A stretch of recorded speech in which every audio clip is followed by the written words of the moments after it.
Yalla Boker Tov, Chodesh Tov, Samer Lekolam Israël.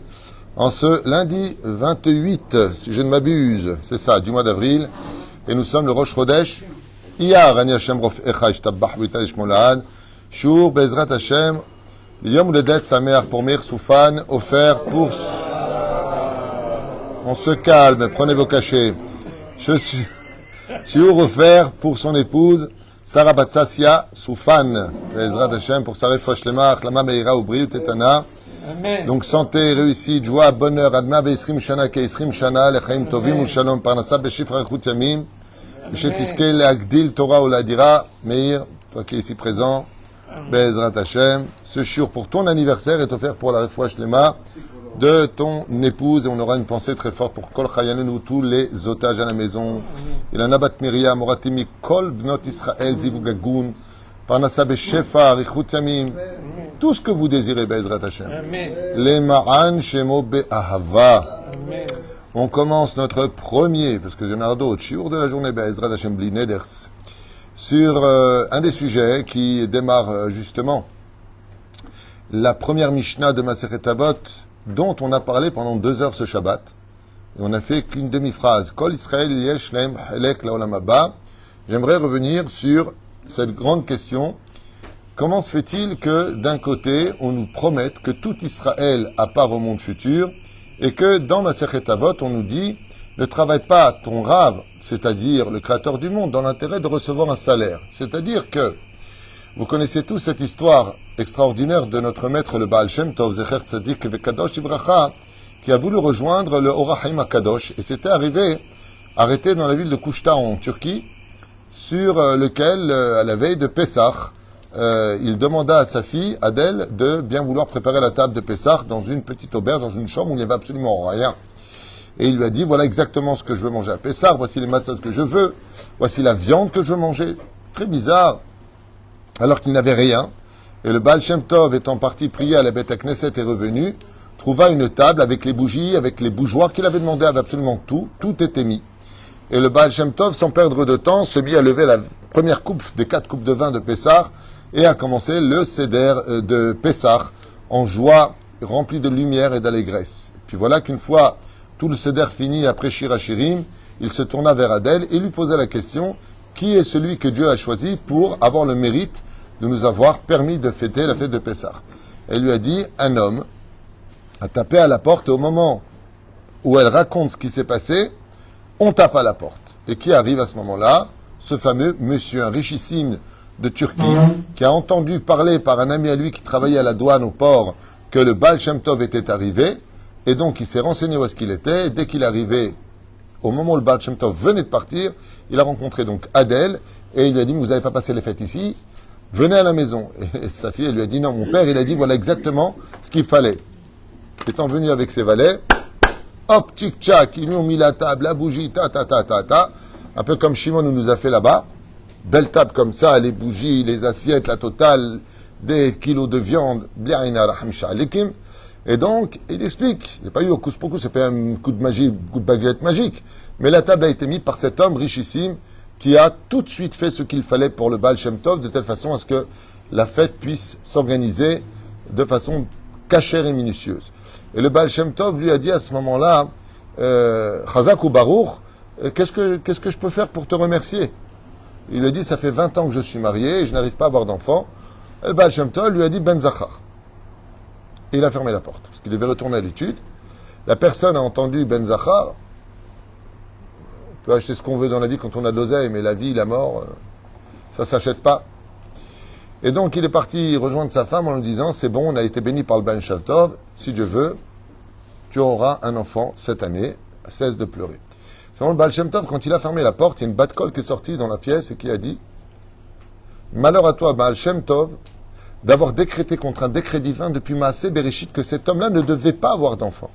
Et maintenant que tu l'as béni, il va avoir un enfant. Donc en guise de cet enfant qui viendra, toi tu perds ton monde futur. Et le Baal Shem Tov, quand il a entendu ça, il a dit à sa fille, c'est le plus beau jour de ma vie. Et il s'est mis à danser sans fin. Sa fille lui a dit, mais tu viens d'entendre que tu n'as plus de monde futur et tu danses? Il lui a dit, toute ma vie, j'ai essayé de dire à Hachem combien je travaille pour lui, les Shem Shamaim. Et maintenant que je sais que je n'ai plus de monde futur, je vais travailler 2 fois plus encore mon judaïsme. Pourquoi? Pour bien montrer à Hachem que je veux tout donner sans jamais rien prendre. Il y a une bat kol qui est sortie, il lui a dit Ashrecha Rabbi Israël ben Eliezer, Shata ben Haolam Haba, heureux est ton sort, toi qui viens de récupérer ton monde futur. Alors cette histoire-là, elle est très bizarre parce que d'un côté, elle nous dit, alors on pense au monde futur ou on pense pas au monde futur? On travaille pour le monde futur ou on ne travaille pas pour le monde futur? Ce Shabbat, j'avais brièvement expliqué que le monde futur est une mitzvah bifnei atzma, c'est-à-dire oy vavoy qu'on n'aille pas dans le monde futur. Le monde futur veut dire résider près de Dieu. Personne veut résider près de Dieu? Bien sûr que oui. Seulement ce monde-là va être dépendant de plusieurs situations, dont une qui s'appelle le mérite. C'est-à-dire que tu peux avoir un petit Olam Haba ou un grand Olam Haba selon ton mérite. Ou pire encore, comme on l'a vu dans la Gemara de Sanhedrin, ça dit Amoud Aleph et Amoud Bet, perds ton monde futur. Ça veut dire que tu es Mezalzel Bemoadot, celui qui n'est pas Shomer Shabbat, vous avez bien compris que c'est pas moi qui l'enseigne. Celui qui ne respecte pas Yom Tov, en lo chalek l'olam haba. Celui qui ne passe cette ligne, en lo chalek l'olam haba. Celui qui prend une femme mariée, en lo chalek l'olam haba. Sauf s'il fait tchouva, bien sûr, surtout ça, s'il fait tchouva, on parle pas, mais s'il est mort sans tchouva, en lo chalek l'olam haba. Donc Dieu va le réincarner, tout Israël à part au monde futur. On a expliqué ce Shabbat, mais c'est tout Israël. Ben oui, il y a marqué, pas kol Yehudi, yesh lo chalek l'olam haba. Il n'y a pas marqué tous les Juifs, on part au monde futur. Non. Pas marqué comme ça. S'il y avait marqué Kol Yehudi et Shochelek l'Olam Haba, donc tout celui qui est né d'une mère juive, il a un monde futur. Et là, c'est indiscutable. Il y a marqué Kol Israël. Ça veut dire quoi? Tant que tu te comportes comme Israël, Yesh Lechachelek l'Olam Haba. Mais si tu ne te comportes pas comme Israël, est-ce qu'un goy il met les tefilines? Non, tu ne mets pas les tefilines. Est-ce qu'un goy il shomer Shabbat? Non, tu ne mets pas, pas shomer Shabbat. Est-ce qu'un goy il mange kasher? Non, tu ne manges pas kasher. Donc, tu es Yehudi, mais est-ce que tu te comportes comme Israël? Non. Azlachen, Kol Israël, tant que tu te comportes comme Israël, Yesh lecha chelek l'olam haba. Mais si tu ne te comportes pas comme Israël, Azen lecha chelek l'olam haba. C'est pour ça que la Mishnah là-bas nous dit quelque chose de nifla. Elle nous dit ve'elu she'en lahem chelek l'olam haba, tout celui qui dit qu'il n'y a pas de résurrection des morts. C'est bizarre de commencer par ça. Après, elle va nous dire celui qui dit que la Torah ne vient pas du ciel, que les rabbinim disent n'importe quoi. Toutes sortes de choses comme ça, et puis après elle va continuer en disant tous les hérétiques n'ont pas de monde futur. Réformistes, par exemple, libéraux, conservativistes, tous ceux qui transforment la Torah, qui déforment la Torah, qui tronquent la Torah, qui veulent la changer de nos chachamim, ou ceux qui disent, tout simplement, ça c'est les rabbinim qui l'ont écrit, ce que je vous dis, c'est pas de moi, c'est dans la Gemara, il y a 1800 ans en arrière. Hein. Tout ça, vous pouvez le revérifier en bas de la page 90, en bas de la page. La reine, kol apikorsim, apikoros, on appelle ça en hébreu, ou hérétique en français, elo chelek laolam haba. La question d'aujourd'hui, qui nous intéresserait tous à la limite, c'est pourquoi c'est si important de savoir quand est-ce que Béhémet, on a besoin de cette, j'irai plus que ça encore, pourquoi on n'a pas la mitzvah dans l'absolu de croire au Olam Haba. Chayav Adam le Amin ba Olam Haba. Surtout que le Olam Haba n'est pas marqué dans la Torah. Il n'y a pas marqué Olam Haba. C'est très curieux, Nachon. Il n'y a pas marqué Olam Haba dans la Torah. Il y a marqué dans la Gemara, dans la Torah orale, Ki asachar tzafoun tzadikim l'atid lavo. Oui. Mais dans la Torah elle-même, résurrection des morts, c'est allusionné. Olam Haba, c'est allusionné. On sait que Caïn a tué Abel, parce que Abel a choisi l'Olam Haba et Caïn a choisi ce monde. Donc Caïn, il a dit à Abel, alors puisque c'est mon monde et que tu as choisi l'autre, vas-y, et casse-toi. On sait que le combat qui a eu lieu, dit le Ben Ishraï, entre Yaakov et Esav dans le ventre de la maman, c'était pour récupérer les deux mondes. Qui avait ce monde et qui avait l'autre. Et nous, les Juifs, nous avons choisi quel monde? Olam Haba. Kol Israël, yesh lahem halek l'Olam Haba. Donc, d'ailleurs, il faut faire attention en hébreu. Il n'y a pas marqué tout Israël à part au monde futur. Alors que tout Israël a une part au monde futur. Yesh, il a. Ce mec, il dit, t'as une voiture? Ouais, mais je sais pas où elle est. Ben, il faut la retrouver.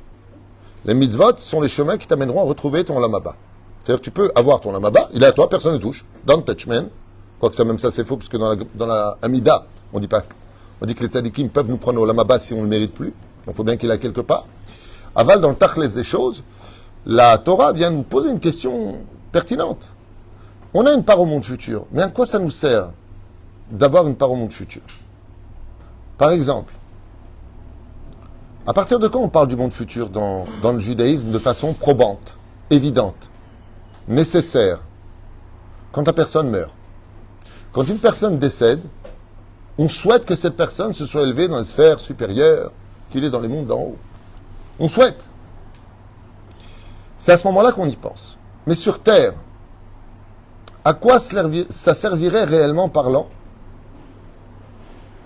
de parler du monde futur? Et pour cela, je vous invite à rentrer dans une étude très intéressante, à être un tant soit peu philosophique.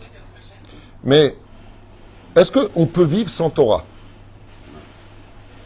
Michael, il dit non. Shimon, est-ce qu'on peut vivre en tant qu'humain sans Torah sur terre? On peut vivre, mais... Oui.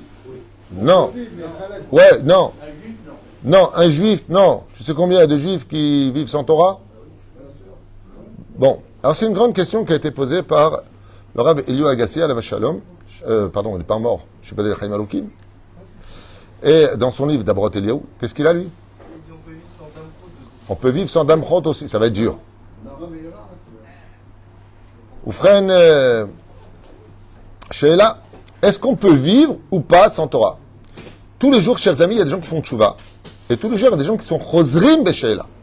Sur les réseaux sociaux, malheureusement, hommes comme femmes se vantent. Voilà, c'est moi quand j'étais religieux. Et maintenant, tatouage, piercing, homosexualité s'il le faut. Enfin, je veux dire, tout le monde... vit. Voilà, et la personne, elle vit pas. Elle vit. Elle vit. Il y a plus de gens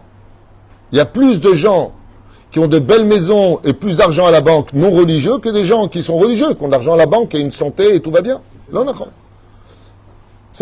C'est très important de comprendre que si on comprend comment fonctionne la Torah, on ne sera pas surpris de ce que voient nos yeux. C'est pour ça que ce cours-là est très important à mon avis. Et la réponse est simple. On dit tous les soirs Kihem chayenu ve'orech yamenu ou va'em nege yomam balayla. Car la Torah est notre vie et la longévité de notre vie. C'est très intéressant. Mais revenons un petit peu en arrière. Dans la paracha de Vayera, où Abraham s'assoit sur la porte de sa tente, voilà qu'une fois de plus, il y a une famine et il va à Grar. Il va chez Avimelech. Et Avimelech refait le même coup que Pharaon, il lui prend sa femme. Pourquoi? Sarah est extrêmement belle, et donc il lui prend sa femme. Dieu punit Avimelech, son épouse, ses femmes, le royaume, d'impossibilité de féconder, c'est-à-dire ils sont tous stériles, ils sont frappés de maladie et ils sont dans la stérilité. Et donc Avimelech dit à ses sages, qu'est-ce qui se passe? Même les poules ne pondent plus d'œufs fécondés. Et ils disent apparemment, tu as touché à quelque chose qui appartient à Dieu. Il se renseigne, c'est Sarah. Il rend Sarah à Abraham, et il propose à Abraham, étant donné qu'il y a la famine, de s'installer dans une de ces provinces les plus fertiles, les plus vertes, les plus abondantes. Et Abraham lui répond quelque chose d'incroyable dans la Torah. Incroyable. Est-ce qu'Avimelech, chers amis, il vivait avec la Torah et les mitzvot? Non.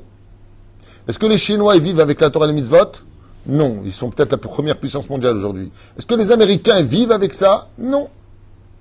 On peut tout à fait être un homme au col blanc, un homme gentleman, qui joue du saxophone, beau gosse, sympathique, une belle voiture Jaguar noire, montre dernier cri, sans Torah. Alors qu'est-ce qu'elle m'apporte, la Torah? Au contraire, ceux qui étudient la Torah de nos jours sont même détestés. On ressemble bizarrement à des poupées, avec des périodes de chaque côté, des chapeaux melons et bottes de cuir. Il y en a un jour, un gars qui m'a dit, c'est quoi ce chapeau? On dirait un sorcier, ce mec. C'est bizarre. Qu'est-ce que la Torah va me donner, Davka? Bizarrement, on peut même voir des gens qui étaient chômeurs Shabbat, ils galéraient, ils sont plus chômeurs Shabbat, ils gagnent de l'oseille. C'est fou. Hein? Alors, quel est le rôle de la Torah? La réponse est donnée par Avraham Avinu dans la Torah. Quand Avimelech lui propose de rester, est-ce que quelqu'un se rappelle de ce que dit Avraham Avimelech à ce moment-là? Ki en irat Hashem bamakom hazeh. Je ne peux pas rester ici. Pourquoi? Pourtant, Avimelech, dans la Torah, il paraît pour être un homme droit. Khalila vechas, moi je te prends ta femme, une femme mariée. Tu as dit que c'était ta sœur, c'est pour ça que je l'ai pris, mais nous on est droit. On a des lois, on est goy, donc on a 7 lois noachides. Moi, tu m'aurais dit, c'est toi qui as menti à la limite, monsieur le rabbin. Tu m'as dit, c'est ma sœur, oui, parce que c'est ma nièce. C'est ma sœur, à l'époque, on appelait ça sa sœur, ma nièce. Pas madame sa sœur. C'est autre chose. C'est-à-dire. Mais la reine, qu'est-ce qu'il dit à Avraham Avinu? Il dit, le problème que j'ai avec vous, c'est qu'il n'y a pas de crainte du ciel. Et la crainte du ciel, elle quoi sert? Chers amis, j'ai une question à vous poser. Est-ce que c'est si grave que ça que je prenne le téléphone Shabbat et que j'appelle un copain, comment ça va, prendre de ses nouvelles, ve'afta le'reacha kamocha? Est-ce que c'est si grave que ça?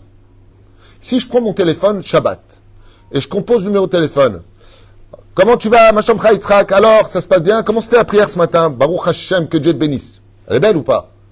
Qu'est-ce que je viens de perdre si je fais ça? Le Olam Haba. Pourquoi? C'est fou. Pourquoi?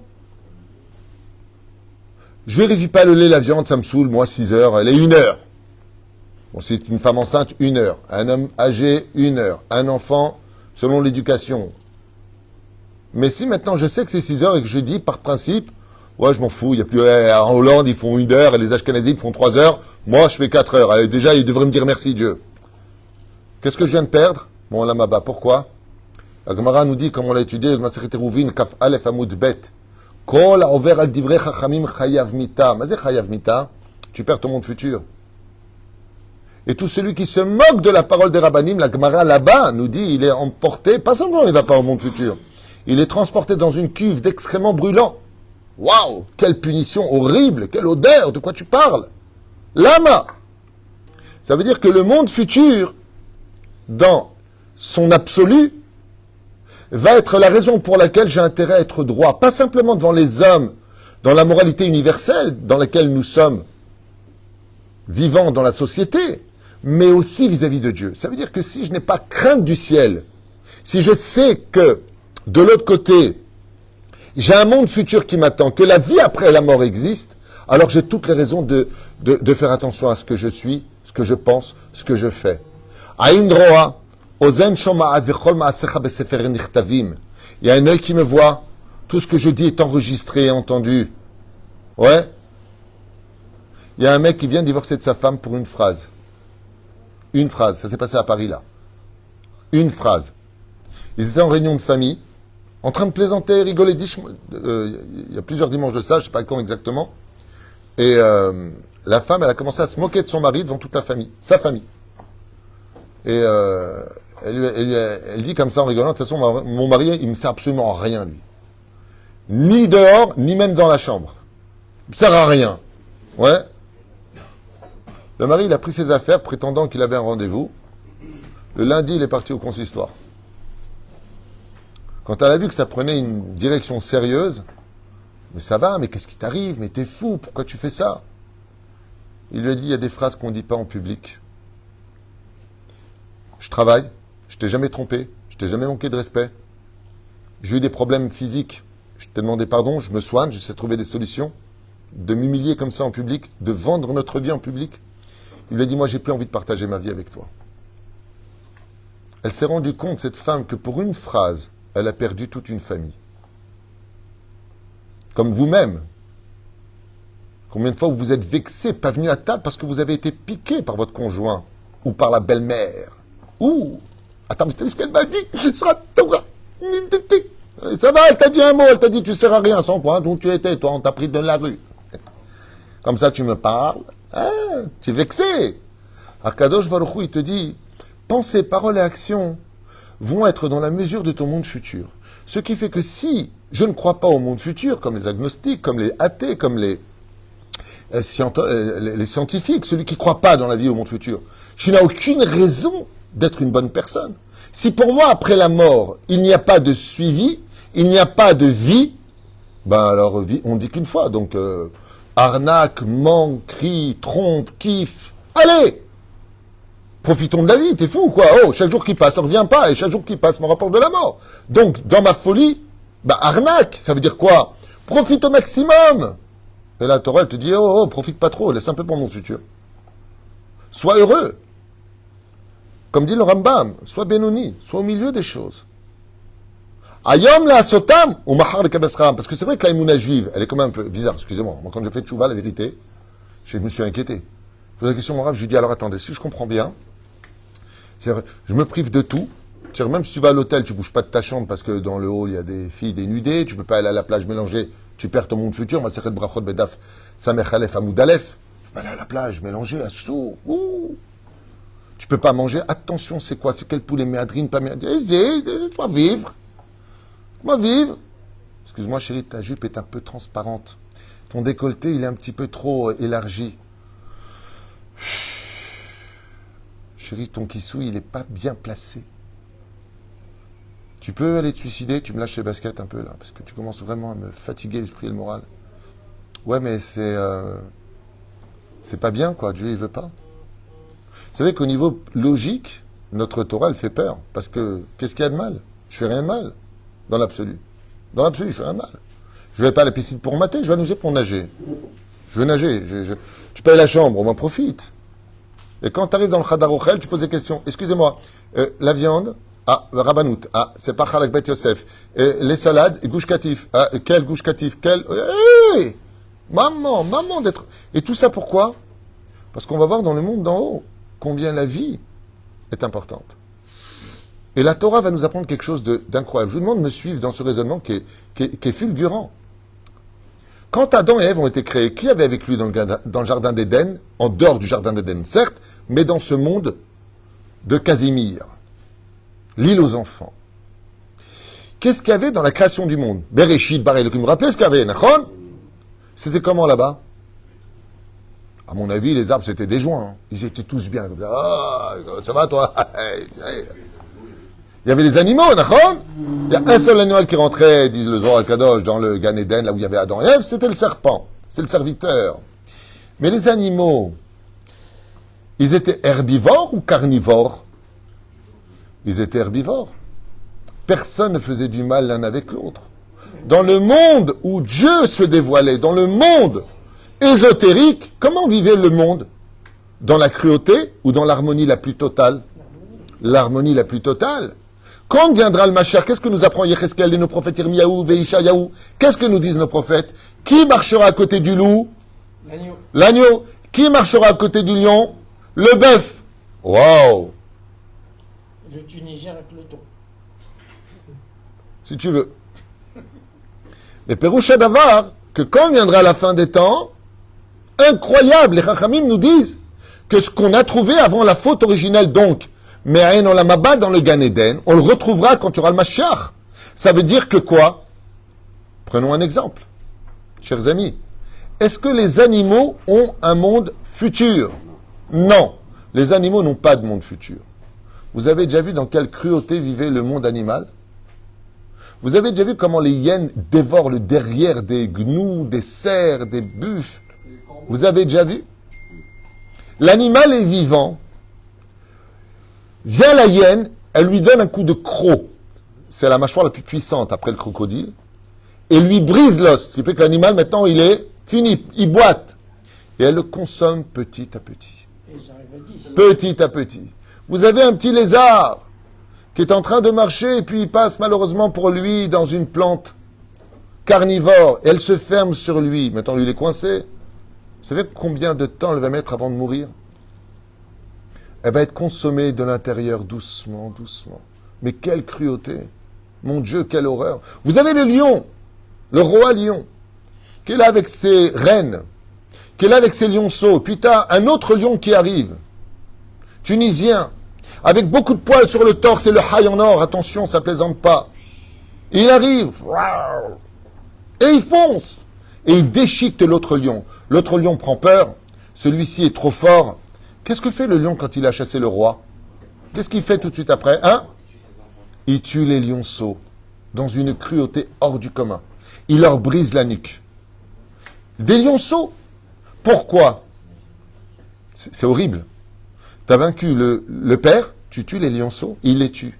Parce que tant qu'ils sont vivants, les lionnes ne vont pas s'accoupler. Parce qu'elles ont déjà leur lionceau. Donc comme maintenant, lui, il n'a pas envie d'être le substitut d'un père de lionceau, il va les tuer. Et une fois qu'il les tue, 2 à 3 jours plus tard, les lionnes retombent en chaleur. Et elles tournent autour du nouveau lion pour accepter son autorité. Mais qu'est-ce que c'est cruel! Pourquoi Dieu a fait en sorte que c'est si cruel que ça? T'as le koala qui monte désespéré, il arrive enfin à la branche. T'as l'aigle qui arrive, qui le chope. Tiens, hamburger.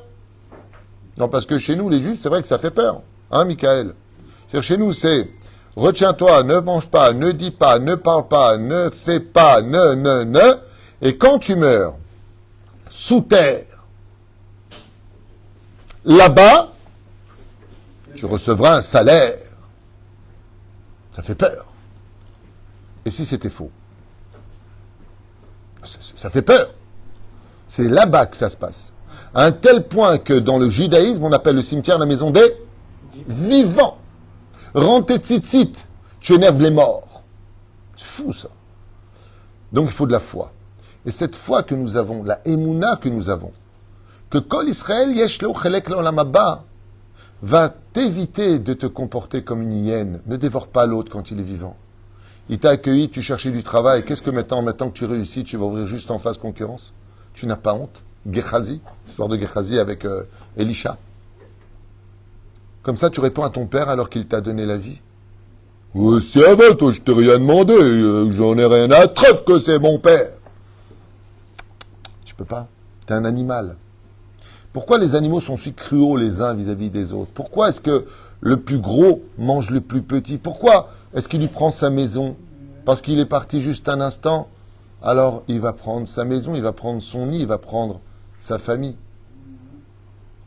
Là-bas, il n'y a pas de moralité. Vous savez, un lionceau qui a grandi, quand il est devenu adulte, il peut tout à fait aller avec sa mère. Mais c'est de l'inceste. Mais comme ils n'ont pas de monde futur, tout est permis. Ce qui fait que pourquoi j'ai besoin de croire en mon monde futur? Pour ne pas justement être cruel dans la vie. Ce qui fait que si je ne crois pas en mon olam haba, si je ne me bats pas, non pas pour le salaire, mais pour le but de ce monde, pour ne pas avoir la petite maison dans la prairie, mais la maison de JR, une belle villa, c'est imagé tout ça bien sûr. Olam haba gadol meod, rempli de lumière. Chaque fois que je serai immoral dans ce monde, ou irrespectueux de la Torah, je vais éteindre mon monde futur. Je vais avoir mon monde futur, mais on t'a pas dit comment il va être. Imagine Rasra. Yaoul dit, qu'est-ce qu'il y a? Voilà, je te laisse un héritage, un château. Papa, c'est vrai, un château. Combien de pièces? 72 pièces. Il arrive là-bas. Il n'y a pas d'électricité. Il n'y a pas d'eau. Invivable. Il dit, voilà, je te fais le château. Il dit, mais papa, c'est invivable. Voilà tout Israël à part au monde futur. Oui, mais la lumière, l'électricité, je t'ai donné 70 ans de vie sur Terre, 120 ans. Chaque mitzvah que tu fais sur Terre, chaque fois qu'une femme met son kissouille, elle met une ampoule dans son monde futur. Tu mets pas de kissouille, tu as éteint ton monde futur. Quitte à vous en déplaire, c'est la vérité, Rabotai. Vous le verrez à 120 ans. Tu viens étudier la Torah, tu viens shacharit mincha ve'arvit. Tu crois quoi, que Dieu il a besoin de ton kissouille? Tu crois que Dieu il a besoin de tes tefilines? Il existait, il existera, avec ou sans toi. Le seul perdant, c'est toi. C'est pour ça qu'une personne, quand elle part, on dit Allah les bêtes. Olamo. T'es parti dans ton monde. Dieu, il a son monde. Il n'a pas besoin de toi. Dieu a créé tous les mondes. Mais la reine, les cadeaux d'en haut que nous savons, c'est pour ça que le mot yesh, c'est l'aide du mot shai, qui veut dire cadeau. Dieu t'a fait un cadeau. À toi de le cultiver, à toi de l'enjoliver. C'est combien tu perds. Combien tu perds de te comporter comme une hyène qui dévore vivant les autres. Imagez, ça s'appelle du lachonara. Tu parles dans le dos des autres. C'est comme si que tu le dévores par le bas. Tu es en train de le dévorer. Tu es en train de faire du mal à l'autre. Tu parles mal. Tu te lèves le matin à ta femme, elle te dit quelque chose, même pas tu lui réponds, tu lui donnes le dos. Il faut qu'elle meure pour que tu te rendes compte de ce que tu avais dans ta vie. Il faut que ton mari te quitte pour te rendre compte combien ta vie maintenant est vide. Il faut à chaque fois perdre. Gagne. Perdure les choses. Ki hem chayenu ve'orech yamenu. Et si on avait plus à Kadosh Baruch Hu dans notre vie, si on comprenait que Béhémet, chaque jour qui passe, les cheveux blancs nous rappellent que Béhémet, on va dans une direction. Et que j'ai intérêt à comprendre qu'il y a une vie après la mort. Parce que si je suis athée, si je ne croyais pas en Dieu, ou plus que ça encore, je crois de façon philosophique en Dieu, mais je ne crois pas en la vie après la mort. Mais t'es ouf, toi, j'enlève mon chapeau, j'enlève ma veste. Vive l'oseille, les gonzesses, les casinos, la vie, allez! Éclate-toi! Essaie d'attraper collection des meilleurs moments de ma vie. La Torah, elle te dit, tu peux les vivre. Tous les moments de la vie, ils sont kiffants, mais à une condition, prends-moi avec toi. Essaie de garder ton monde futur, tout en prenant, Bezrat Hashem, la Torah avec toi. Je vous pose une question tellement abrutie, tellement bête et tellement ignoble. Est-ce que d'après vous, selon la Gemara, comme c'est marqué dans Brachot, c'est pas de moi, est-ce qu'on a le droit, nous, en tant que juifs, de manger et de boire? Vous savez très bien qu'un juif qui mange ou qui ne boit pas, il ne peut pas être religieux. Il n'est pas religieux, parce que chez nous, rien qu'on mange et rien qu'on boit. Kiddush. Il y a même maintenant un délicatesse, Baruch Hashem, pour ceux qui veulent le vendredi. Il y a le, comment ça s'appelle? Le Kabbalah Shabbat. Ok? Kabbalah Shabbat, à délicatesse, à Tel Vav, Tel Chai. Mais la reine, Bezrat Hashem, Yitbarach, nous les juifs, tout le temps on mange. Est-ce qu'on a le droit de manger? Non. Est-ce qu'on a le droit de boire? Non. Est-ce qu'on a le droit de posséder une maison? Non. Pourquoi? Pourquoi non? Parce qu'on ne mange pas à deux tables. Quel monde on a, celui-ci ou l'autre? Bidiouk. Alors tu vas comprendre, c'est pour ça qu'il faut venir au cours. Ça veut dire que, est-ce que tu as le droit de manger là, un plat? Un croissant, je t'amène un croissant. Est-ce que tu as le droit de manger? C'est plus Pessar, tu peux. La Torah, elle te dit non. Pourquoi? Tu as le monde futur. On ne mange pas là-bas. Pourquoi tu manges ici? Ah, la Gemara lui dit lokashia. Si tu fais la bracha, donc tu prends de la lumière du monde futur pour éclairer cette nourriture, boré mini maisonot, tu as le droit de manger. Sinon, le rabbin me dit, t'es un voleur? C'est pas ton monde? Pourquoi est-ce que les non-juifs sont venus dépouiller les juifs pendant toute l'histoire, les pogroms? Bien sûr que Hachem Ishman Virachem est comme Damam. Mais pour quelle raison les non-juifs nous ont toujours spoliés et démunis de nos possessions? Vous savez pourquoi? Dieu ne fait pas la justice. Parce que si on a profité de ce monde en oubliant notre monde futur, alors on a pris leur monde à eux. Mais si par contre, ceux que j'avais possédés, t'as acheté une maison, Hanoukat Bait, que cette maison, elle a un coin avec sa bibliothèque, que je puisse prier, faire mon birkat Amazon. Dans ce cas-là, cette maison, tu peux manger à deux tables. T'as une voiture, elle m'emmène pas simplement là où j'ai envie d'aller. Elle m'emmène aussi à la synagogue. Je fais des mitzvot avec, t'as le droit de l'avoir. À partir du moment où tu fais tes brachot, tu mets ta bénédiction du monde d'en haut vers le monde d'en bas, à partir de ce moment-là, tu as le droit de posséder ce monde. Mais si tu ne crois pas au monde futur, tiens, donne-moi la pomme, là. Effectivement, les singes, quand ils mangent des pommes, ne font pas de bénédiction. C'est pas une moquerie. Ce n'est pas vexant ce que je dis, c'est une vérité. Les gens qui sortent dénudés dehors, vous avez déjà vu, vous, des singes en smoking dehors? Les animaux sont habillés. L'avdil ben behema le ben adam. La Torah, elle te dit comporte-toi comme un homme. Regarde le monde animalier, il est cruel entre eux. Cet équilibre dans lequel vit la nature est parfait, mais il ne correspond pas à l'idéologie de la création du monde. Car Dieu déteste même un animal qui souffre, c'est un interdit de la Torah. Tsa'ar ba'alechaim, tu sais combien ça se paye dans le ciel. Le Harizal, il dit qu'une personne peut devenir stérile parce qu'il a fait du mal à un animal. Est-ce qu'on a le droit de, les sares BMA, comme on dit les sares, rendre stérile un animal? Alpi alacha. Strictement interdit. T'as pas le droit de rendre ton chien stérile. Ça va pas, non? Croisser et multiplier. Est-ce que j'ai le droit de faire du mal à un animal? Ton chien, tu l'enfermes. Et ton animal, il souffre. Sache une chose. La Torah te dit avant de manger, toi, tu dois d'abord donner à manger à ton chien. Allô? Bon, on n'a pas le droit de posséder des chiens dans l'absolu, c'est pas qu'on n'a pas le droit, c'est que mieux vaut de pas en avoir. Bekitsour. Il y a des conditions pour ça. Mais dans le tachlès des choses, t'as tes oiseaux, t'as tes poissons. Baba! Pour Pessah, on a une question. Est-ce qu'on peut donner les feuilles de poisson aux poissons? Les feuilles de poisson? Oui, pour Pessah, parce qu'il y a du Hametz dedans. Réponse oui, parce que les hommes ne le mangent pas et qu'on ne le sent pas, on ne le voit pas. Peu importe. Mais pour vous dire à quel point, dans chaque domaine du monde animalier, la Torah nous demande de respecter. Est-ce qu'on se doit de respecter les non-juifs? Oui. Bevada, et qu'est-ce qu'il y a de pire au monde? Kichilaltem et shemi bagoïm. Ne salissez pas mon nom devant les goïms. Oh, comportez-vous bien, Israël.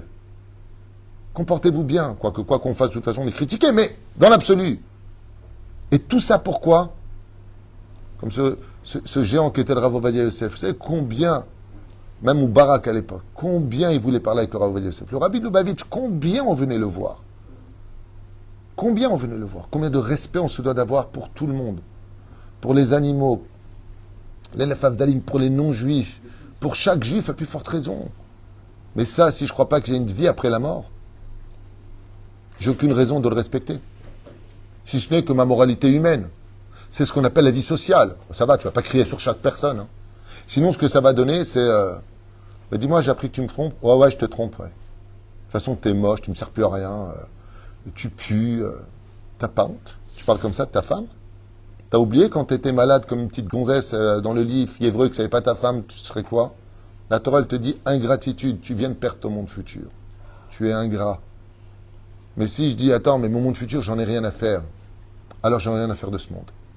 Car le monde futur ne brille que quand tu as pris en considération ce monde. Et si je n'ai pas cette Kol Israël Yesh Lehem Chek Laolam Haba, si j'ai pas ça devant moi, non pas en tant que salaire de mes mitzvot, mais en tant que but à atteindre, alors je n'ai aucune raison de monter sur le ring du combat pour prendre des coups et gagner le championnat du monde, où le salaire ne sera pas un chèque de 15 à 20 millions de dollars, comme ça se passe dans la boxe, mais le monde futur, Neman Shemo Be'ava. Et c'est pour cela que toutes nos souffrances, toutes nos épreuves, toutes les demandes de la Torah ne sont pas là pour nous faire souffrir, mais pour nous nettoyer, pour qu'on garde intègre notre monde futur, que même un pied, comme c'est marqué à propos de la femme de Rabbi Hanina ben Dossa, qui a reçu un pied du monde futur. Elle dit, mais s'il me manque un pied à ma table, elle dit à Rabbi Yehuda Anassi, t'inquiète pas, je te donnerai le mien. Elle lui dit, mais qui t'a dit que tu pourras monter dans mon monde futur? Je veux profiter de rien dans ce monde. Je veux tout garder pour là-bas. Car ici, c'est temporaire, tandis que là-bas, c'est l'éternité qui nous attend. Mais pour cela, il ne tient qu'à nous que d'y croire, en se renforçant, écoutant des cours de Torah, et ne pas oublier un détail. Plus tu seras gentil, humble et bon dans ce monde, ça ne veut pas dire être un pigeon, ça ne veut pas dire être un idiot, te laisser marcher dessus ou cracher dessus. C'est pas ça que ça veut dire. Mais ça veut dire que, vous savez, je vais imaginer ça et je vais finir avec ça. Vous avez déjà porté un plateau avec 12 verres de champagne? Ouais. Ouais. Comment vous montez les escaliers et descendez les escaliers avec? Doucement. Doucement. Pourquoi? Ça peut se renverser. Ça peut se renverser.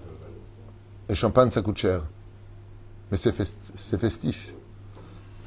Quand tu viens travailler le matin à Michael, quand tu parles avec ta femme et tes enfants, quand tu parles avec n'importe qui, Jérémy, Patrick, tous autant que vous êtes, n'oubliez pas que vous avez un plateau dans la main et qu'un seul petit faux pas peut faire renverser toutes ces coupes de champagne. Marche doucement. Marche avec délicatesse. Marche avec courtoisie. Car viendra un moment où tu proposeras au roi des rois, regarde, les 12 coupes de vin, les 12 tribus que tu m'as données, je n'ai pas renversé une seule goutte. Et ça, c'est la magnificence de notre Torah, nos mitzvot. La Torah, elle t'apprend où poser tes pieds. Ne perds pas une coupe de vin. Parce que sinon, qu'est-ce que tu fais? Quand tout tombe par terre, qu'est-ce que tu fais? Alors tout ça pour rien? Tu t'énerves. Et qu'est-ce qu'il te reste à faire? Ben maintenant, à nettoyer. Reviens en Gilgoul pour renettoyer ce que tu as fait tomber dans ta vie antérieure. וזה דבר חבל מאוד. לכן, בעזרת השם, שנזכה להתחזק בתורה מזכתים הטובים, pour la réfoua shlema de ton épouse, en souhaitant meilleur un merveilleux anniversaire, עד 120 שנה, כ-20 שנה. כל טוב ולהתראות.